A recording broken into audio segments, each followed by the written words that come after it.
एक साधु था। वह रोज घाट के किनारे बैठकर चिल्लाया करता था, जो चाहोगे सो पाओगे, जो चाहोगे सो पाओगे। बहुत से लोग वहाँ से गुजरते थे, पर कोई भी उसकी बात पर ध्यान नहीं देता था और सब उसे एक पागल आदमी समझते थे। एक दिन एक युवक वहाँ से गुजरा और उसने उस साधु की आवाज़ सुनी, जो चाहोगे सो पाओगे, जो चाहोगे सो पाओगे, और आवाज़ सुनते ही उसके पास चला गया। उसने साधु से पूछा, महाराज, आप बोल रहे थे कि जो चाहोगे सो पाओगे, तो क्या आप मुझको वो दे सकते हो जो मैं चाहता हूँ? साधु उसकी बात को सुनकर बोला, हाँ बेटा, तुम जो कुछ भी चाहते हो मैं उसे ज़रूर दूंगा, बस तुम्हें मेरी बात माननी होगी। लेकिन पहले ये तो बताओ कि तुम्हें आखिर चाहिए क्या?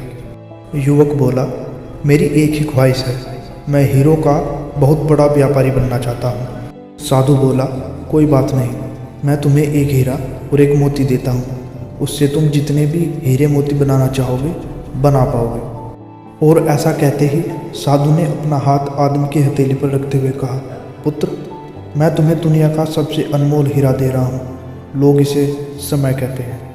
इसे तेजी से अपनी मुट्ठी में पकड़ लो और इसे कभी मत गंवाना। तुम इससे जितने चाहो उतने हीरे बना सकते हो। युवक अभी कुछ सोच ही रहा था कि साधु उसकी दूसरी हथेली पकड़ते हुए बोला, पुत्र, इसे पकड़ो, यह दुनिया का सबसे कीमती मोती है। लोग इसे धैर्य कहते हैं। जब कभी समय देने के बावजूद परिणाम ना मिले, इस कीमती मोती को धारण कर लेना। याद रखना, जिसके पास यह मोती है वह दुनिया में कुछ भी प्राप्त कर सकता है।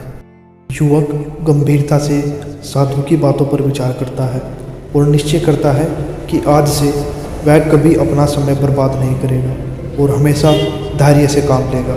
और ऐसा सोचकर वह हीरो के एक बहुत बड़े व्यापारी के यहाँ काम शुरू करता है और अपने मेहनत और ईमानदारी के बल पर एक दिन खुद भी हीरो का बहुत बड़ा व्यापारी बनता है।